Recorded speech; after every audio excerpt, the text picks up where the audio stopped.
Hello friends, मैं आपकी दोस्त अदिति फिर से लेकर आई हूँ आप सभी के लिए पाखी एंड नैन्सी की स्टोरी का अगला पार्ट। आई होप आप सभी अच्छे होंगे और अपना ढेर सारा ख्याल रख रहे होंगे। स्टोरी को लाइक कमेंट शेयर करना बिल्कुल भी मत भूलिएगा। चैनल को अगर सब्सक्राइब नहीं किया है तो कर लीजिएगा। तो चलिए शुरू करते हैं आगे का पार्ट। थोड़ा प्रीवियस पार्ट देख लेते हैं कि पिछले पार्ट में क्या क्या हुआ था। पाखी और नैन्सी मिलकर एक पार्टी का अनाउंस करते कि उन्हें एक पार्टी करनी है जिसमें पार्थी और नैन्सी दोनों का स्टाफ इंक्लूडेड है और तैयारियां चल रही है। उन तैयारियों के बीच दोनों एक साथ एक दूसरे के साथ समय बिताते हैं। अब आगे कमरे में हल्की सी पीली रोशनी थी। दिए की लौ लहराती थी, जैसे वो भी उस एहसास को जी रही हो जो पार्थी और नैन्सी के बीच बह रहा था। बिस्तर पर चुपचाप लेटे दोनों एक दूसरे की सांसों को सुन रहे थे। नैन्सी की उंगलियां पाकी के बालों में उलझी थीं और पाकी उसके सीने से लगी हुई थी। कभी कभी लगता है जैसे हम वक्त के किसी ठहरे हुए पल में जी रहे हों, नैन्सी ने धीरे से कहा। पाकी ने उसकी गर्दन पर होंठ टिकाते हुए धीमे से कहा, काश वक्त यहीं रुक जाए। नैन्सी ने पाकी की चिन्ह को उठाया, उसकी आंखों में देखा।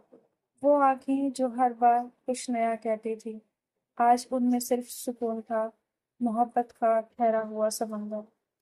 पाखी ने धीमे से नैन्सी की हथेली को चूमा और बोली, आज बस तुमसे लिपट कर रात बितानी है, कुछ कहे बिना, कुछ मांगे बिना। नैन्सी ने हंसते हुए उसकी नाक पर हल्की सी चुटकी ली और, अगर मैं कुछ मांग लूं तो दे दूंगी, बिना शर्त। पाखी की आवाज में मोहब्बत की नमी थी। धीरे धीरे वो एक दूसरे के और करीब खिसक आए। उनके बीच कोई हड़बड़ी नहीं थी, बस एक एहसास था जो अंदर से बाहर तक बह रहा था। पाखी ने नैन्सी की कमर के पीछे हाथ रखकर उसे और पास खींचा। उनके बदन एक दूसरे से ऐसे सटे जैसे सालों से बिछड़े दो पुतले अब जाकर पूरे हुए हैं। नैन्सी की उंगलियां पाखी की पीठ पर धीरे धीरे चलने लगी। पाखी ने गहरी सांस ली। उसकी आंखें बंद हो गईं, जैसे वो हर टच को अंदर तक महसूस कर रही हो। तुम्हारा हर छूना जैसे कोई इबादत हो, उसने कहा।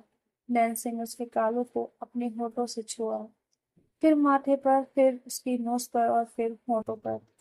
वो किस धीमा था, लेकिन हरकत में एक हल्की सी तड़प थी, जैसे दोनों ये जानती थी कि ये मोहब्बत अब रुकने वाली नहीं। पाखी ने नैन्सी को नीचे लिटा दिया। उसके बीच एक नर्म चादर सी रूहानी परत थी जो अब खुद ही हटने लगी थी। धीरे धीरे कपड़े उतरे, लेकिन उसमें कोई अश्लीलता नहीं थी, सिर्फ सहजता थी, अपनापन था। उनके बदन एक दूसरे को छूते नहीं थे, संभालते थे, जैसे हर जगह वो अपनेपन से कह रहे हो, तुम हो और यही काफी है। पाखी ने अपने होठों से नैन्सी की गर्दन को छुआ, फिर उसके चेस्ट पर टिक गई। तुम्हारा दिल बहुत तेज धड़क रहा है, उसने मुस्कुराकर कहा। क्योंकि ये पहली बार है जब किसी ने इसे सुना है। नैन्सी की आंखें भीग गईं। उनके टच अब बिखरने लगे थे। गर्दन, पीठ, कमर, थाई, हर जगह बस एक ही बात लिखी थी, मैं तुम्हारी हूँ पूरी तरह से। पाखी ने अपना चेहरा नैन्सी के पेट पर रखा और कहा, ये वही जगह है जहाँ मैं हर रात आना चाहती हूँ। नैन्सी ने उसके बालों को सहलाते हुए कहा, मैं हर सुबह तुम्हें अपनी बाहों में उठाना चाहती हूँ। उनके बीच का स्पर्श अब धीमा नहीं रहा, अब वो एक लहर थी जो दोनों को अपने साथ बहा ले आई। शब्द खत्म हो चुके थे, अब सिर्फ टच बोलता था, उनका स्पर्श जो सांसें सुनाई देती थी। उनके बदन एक दूसरे में खोते गए, जैसे दो नदियां एक समंदर में समा रही हों। कोई शुरुआत नहीं थी, कोई अंत नहीं, बस एक अंतहीन मोहब्बत। एक वक्त के बाद दोनों थक कर एक दूसरे की बाहों में समा गईं। नैन्सी ने आंखें बंद करते हुए कहा, आज पहली बार लगा कि मैं पूरी हुई हूँ। पाकी ने उसके माथे पर किस किया, क्योंकि हमने मोहब्बत की नहीं, उसे जिया है। बाहर अब भी चांद था, लेकिन वो कमरा अब एक नई दुनिया बन चुका था, सिर्फ दो लोगों के लिए, दो रूहों के लिए। सुबह की रोशनी ने कमरे को नर्म सी उजलाई दी थी। बाहर से आती ठंडी हवा ने पर्दे को हल्की सी लहर दी, जैसे रात के गहरे राज अब सुबह की नरमी में भुनने को तैयार हो रहे थे। पाखी और नैन्सी एक दूसरे की बाहों में थीं, लेकिन अब आंखें खुली थीं। उनकी मुस्कुराहट में रात की मोहब्बत का नशा अभी भी था। गुड मॉर्निंग, नैन्सी ने हल्के से किस पाखी के गाल पर देते हुए कहा। Good morning. पाखी ने उसका हाथ थामा। कल रात सब कुछ अलग था, जैसे हमने अपने आप को पाया हो। नैन्सी ने सिर्फ मुस्कुराकर उसके बालों में उंगलियां फिराई। दोनों कुछ देर वैसे ही लेटे रहे। किसी ने कुछ नहीं कहा, बस एक दूसरे की सांसें लेते रहे। 1 घंटे बाद दोनों उठकर रेडी होने लगे। पाखी ने ब्लू डायमंड और एक हल्का येलो कुर्ता पहना, जबकि नैन्सी ने सॉफ्ट पीच कलर का सूट। पार्टी का कोचिंग का टाइम हो गया था और नैन्सी को पार्लर जाना था। आज दोनों का दिन थोड़ा लंबा होने वाला था। कोचिंग सेंटर में पार्टी ने आज स्टाफ मीटिंग बुलाई। टीचिंग स्टाफ और रिसेप्शंस वाले सब लोग छोटी सी मीटिंग रूम में इकट्ठा हुए। मुझे लगता है कि कभी-कभी काम से अलग भी हम सबको एक दूसरे के साथ वक्त गुजारना चाहिए, पाखी ने कहा। इसलिए मैं सोच रही हूँ कि इस हफ्ते एक नाइट गेट टुगेदर रखा जाए, जिसमें हम सब अपने टेंशन्स भूलकर सिर्फ रिलैक्स करें। सब स्टाफ एक्साइटेड हो गया। वाओ मैम, ये तो बड़ी अच्छा आइडिया है। रवि सर बोले, हाँ मैम, लेकिन जगह कौन सी सोची है आपने? ये शिखा ने पूछा। मेरे दिमाग में एक फार्म हाउस का आइडिया है, जो सिटी से थोड़ा बाहर है। वहाँ ओपन लॉन भी है और इंडोर भी जगह है। म्यूजिक, फूड, मस्ती, सब कुछ में। और नैन्सी उसकी डिटेल प्लान करने लगी। पार्टी ने कहा। सबने तालियां बजाई। प्लान की डेट फाइनल करनी थी। उधर दूसरी तरफ नैन्सी का पार्लर। नैन्सी भी अपने पार्लर में स्टाफ के साथ बैठी थी। आज वो भी एक छोटी सी मीटिंग ले रही थी। गर्ल्स, आप सबने बहुत अच्छा काम किया है। लास्ट मंथ क्लाइंट्स भी खुश है और हमारे पार्लर की रेटिंग्स भी बढ़ी है। सो मुझे लगा कि हम सब एक छोटी सी नाइट पार्टी करें। एक छोटी सी आउटिंग के साथ डांस डांस म्यूजिक और फूड। रिया, श्रुति और मीनल सब खुश हो गए। मैम, बहुत दिनों से ऐसी कोई मस्ती नहीं हुई। It's a great idea. और हाँ नैन्सी मुस्कुराई, ये पार्टी बाकी कोचिंग स्टाफ के साथ मिलकर होगी। हम सब एक साथ मिलकर प्लान बनाएंगे। एक मिक्स्ड एक्साइटमेंट का माहौल बन गया। रिया ने कान में कुछ कहा श्रुति के, और दोनों हंसने लगी। पार्टी मैम, और आप काफी क्लोज लगती हो। पार्टी में तो स्पेशल बॉन्डिंग दिखनी ही चाहिए। नैन्सी ने सिर्फ मुस्कुराकर आंखों से उन्हें चुप रहने का सिग्नल दिया।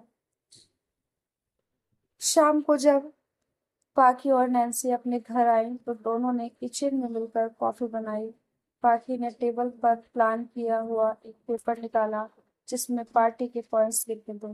देखो, ये मेरे आइडियाज हैं। डेट, कमिंग सैटरडे, जगह sunrise farm house theme, ethnic night with light music और ओपन माइक। हर स्टाफ मेंबर एक छोटी परफॉर्मेंस करेगा। तुम्हारा क्या थॉट्स है? नैन्सी ने पेपर लिया और थोड़ा सोचा। मुझे ओपन माइक वाला आइडिया बहुत पसंद आया, और हाँ, हम दोनों भी एक परफॉर्मेंस देंगे, एक ग्रुप डांस। पार्टी ने आंखों में चमक थी। सच, तुम डांस करोगी सबके सामने? तुम्हारे लिए कुछ भी, नैन्सी ने उसका हाथ पकड़ कर कहा। दोनों ने मिलकर प्लानिंग कंटिन्यू की। फूड का मेन्यू डिसाइड हुआ। स्टार्टर्स में पनीर टिक्का, हरा भरा कबाब, स्प्रिंग रोल। मेन कोर्स में दाल मखनी, जीरा राइस, मिक्स वेज और बटर नान। डिजर्ट में गुलाब जामुन और आइसक्रीम। डेकोरेशन का प्लान बनाया गया। लाइट, सॉफ्ट ड्रेप्स और एक फोटो कॉर्नर, जहां सब स्टाफ मिलकर सेल्फी ले सके।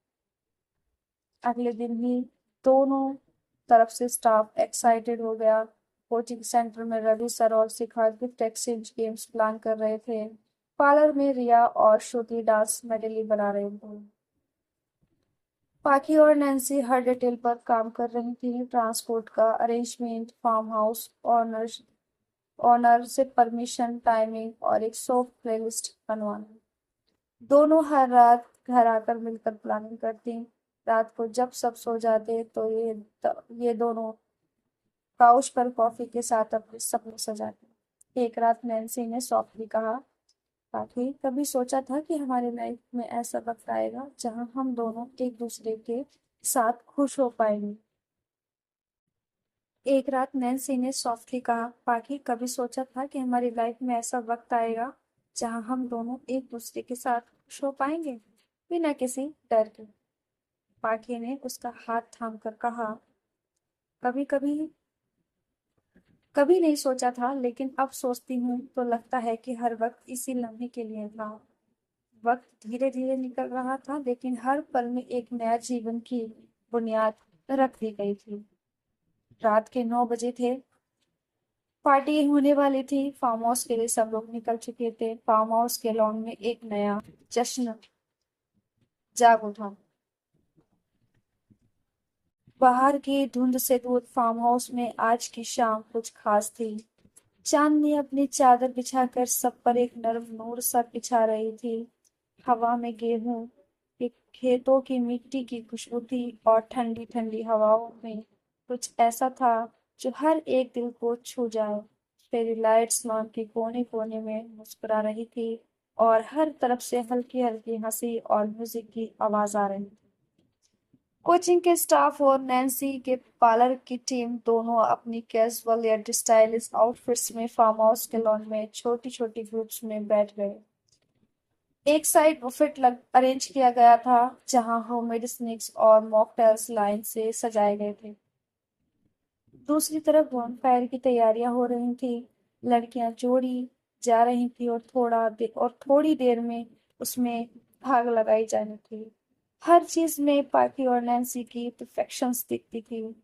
नैन्सी एक डीप ग्रीन ड्रेस में थी जो उसके कॉम्प्लेक्शंस और निखार रही थी।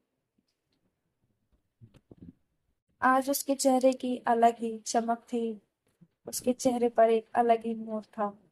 उसकी आंखों में काजल का हल्का टच और बालों में लूज कर्ल्स वो पूरी शाम में किसी छुपी हुई चमक की तरह लग रही थी।